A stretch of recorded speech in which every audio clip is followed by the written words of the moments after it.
Good morning, everyone, and welcome to NJBIA Live from the State Capitol. I'm Vinny Civitello, Communications Manager for the New Jersey Business and Industry Association. With us today is our very own Andrew Music, and he's joined by Frank Robinson, who will be here to help out with the Q&A. A few housekeeping matters before we get started. Today's webinar is being recorded and will be emailed to you tomorrow, along with the PowerPoint for today's presentation, so be on the lookout for those. I'd also like to draw your attention to the Questions tab. Andrew and Frank would be happy to take all of your questions, so don't hesitate to write them in as they come to you. And I can't stress that enough. Be sure to write them in as they come to you. This is going to be a relatively short presentation, but you still might forget a question you had by the time he hits the end. So now let's get things started. Andrew? Good morning, everybody, and thank you for joining us for our recap of the fiscal year 2018 budget process. On Tuesday morning, just after midnight on July 4th, both the Assembly and the Senate passed the fiscal year 2018 state budget. It was then signed into law by the governor, ending a 3-day government shutdown. The shutdown was a result of disagreement over legislation addressing the use of Horizon Blue Cross Blue Shield's excessive reserves, their corporate governance structure, and increased financial reporting requirements. And NJBIA is thankful that the governor, the Senate president, and the Assembly Speaker were able to work towards a resolution that ended the government shutdown, all while protecting policyholders and small business owners in the process. Overall, the final $34.7 billion budget included no new taxes, as well as a number of key provisions for the business community. The fiscal year 2018 budget also marks the beginning of the state's new fiscal year. The final fiscal year 2018 budget includes the continuation of a number of positive tax cuts and reforms for New Jersey businesses of all sizes. These reforms were championed by NJBIA and began in the fiscal year 2012 budget. They remain fully phased in and unchanged and now total over $3 billion in savings. The reforms include the income loss netting and net operating loss carry forward, single sales factor reform, a 25% cut in the S corporation minimum tax, the research and development tax credit, the technology business tax certificate transfer program, and the transitional energy facilities assessment phase out, better known as TIFA. The fiscal year 2018 budget also includes the bipartisan tax reforms approved by the governor and the legislature in October of 2016, which addressed New Jersey's tax climate and provides substantial investment in the state's infrastructure by increasing the state's gas tax. These reforms include a full elimination of the estate tax by January 1st, 2018, an increase in the income tax exclusion for pension and retirement income, a reduction in the state sales tax, an increase in the earned income tax credit, and an income tax deduction for veterans.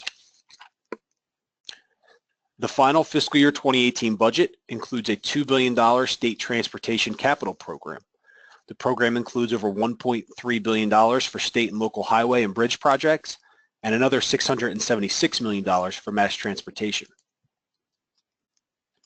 In regards to school funding reform changes, the budget includes $100 million in new school aid for underfunded districts, plus $31 million in adjustment aid reallocated from overfunded districts.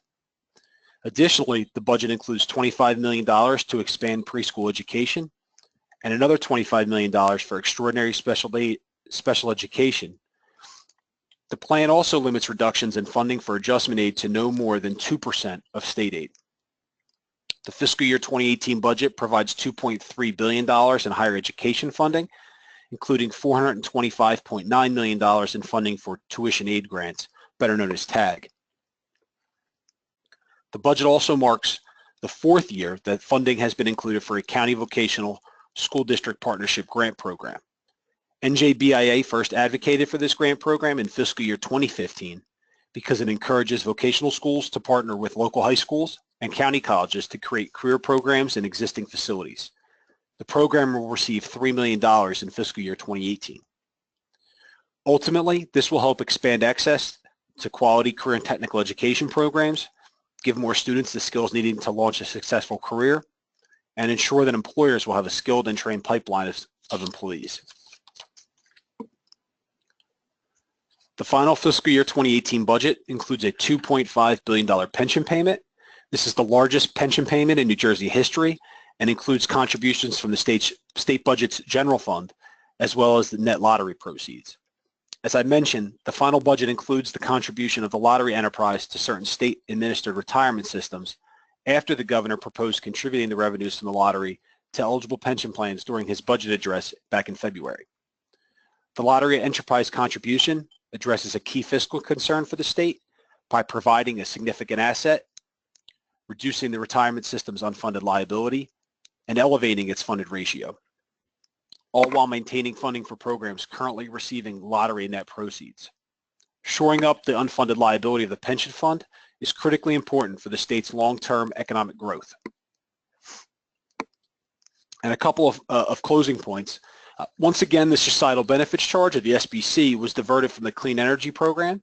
It started with $161 million earlier this year, and then was followed up with another $75 million tapped to cover a revenue shortfall. This brings the total diversion to $236 million under the final budget bill. The money is being diverted to NJ Transit, state utility costs, and for park stewardship. NJBIA has sought to lower the SBC charge, as if it's not being used, being spent for its intended purpose, then the rate should be reduced or the money should be returned to the ratepayers. And a couple final remarks. The fiscal year 2018 budget also maintains a surplus of $413 million and contributes almost $900 million in direct property taxpayer relief programs. That's all for my update. I'm going to be happy to turn it back over to Vinny Civitello as he takes a look at some of the questions that the participants are sending in this morning. Thanks, Andrew. We had 2 questions come in, but I want to give people a chance to type in more. So while they're doing that, I'm going to stall a little time and remind you about the handouts tab. I usually get a lot of questions from people about how to download the PowerPoint slides, but ever since I started doing this and explaining it, that's gone down. So just open up the tab marked handouts, and the file is right there. I think it's named something like LFTSC 07, 11, 17, not cryptically named, live from the state capitol, July 11th, 2017. You could also wait until tomorrow and we'll email them to you along with the recording of today's presentation. So if you feel like you want to review anything Andrew says, you can go back and rewatch it there. There's also the questions tab. You know, we're about to start the Q&A, so type any questions you have right in there. I'll make sure Andrew and Frank answer them. Don't be shy. You're getting a survey when this is over asking how you liked the webinar and whether, and whenever somebody says something like, I wish they touched on X, I always ask myself, why didn't just ask the question? You know, you've got 2 experts here, so take advantage of them. So with all that out of the way, we're going to jump to our first question that comes from Greg, who would like to know. He says, he generally hears in the media that after Illinois, New Jersey is in the worst shape financially, tied with Connecticut. Why would you say that that is? Thanks for the question, Greg. And I think one of the big things is New Jersey's compared to Illinois when it comes to the pension system here, and we know that the pension system, you know, is underfunded here in New Jersey. But as I mentioned, the contributing the lottery enterprise to the pension system here, it's actually going to increase the funded ratio is going to elevate from 45% to 59%, and that's going to happen immediately. And that's because the lottery enterprise is valued at a total of $13 billion. Thanks, Andrew. Our next question comes from Tom, who asks, for programs currently funded by lottery proceeds, what's the percentage reduction due to the shift of funding to the pensions?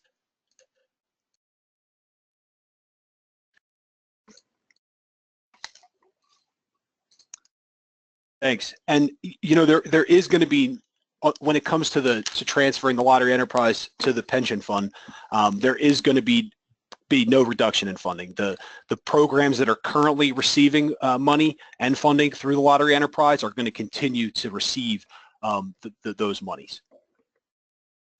Okay, I've got one more here, and I'm going to ask it out. But while we're answering that one, you know, maybe if anybody wants to slip something in, we can still keep it going. So Connor asks, are there any thoughts you can share on the gubernatorial campaigns and their tax policy priorities? Hi, thank you, Connor. It's Frank Robinson. Their priorities so far have been pretty much in line with what the Business and Industry Association is talking about. Both, except for one of them, Governor Murphy, he's not governor yet, has talked about the millionaire's tax. And we understand that part of his platform is a true millionaire's tax to help pay for some additional education funding. Business and Industry Association has always been opposed to any millionaire's tax, whether it's actually on $1 million or $500,000 or $250,000, because quite frankly, we believe that New Jersey is a very high tax state, and a lot of the taxes paid in that range come from companies that are small businesses. They employ a lot of people in the state of New Jersey, and they're already running a pretty slim profit margin, and taxing those businesses we don't think will be good for the economy, and quite frankly that millionaire's tax will be a tax on small businesses. And we are actually meeting with both gubernatorial campaigns over the course of the summer, as we have this past spring, trying to advocate for New Jersey's economy and for New Jersey's businesses, and we'll be continuing to do that. Excellent. Another one from Greg, who asks, for the previous budget, how much of a revenue shortfall did New Jersey have, and what would be the impact on the new budget if the same shortfall occurs this year?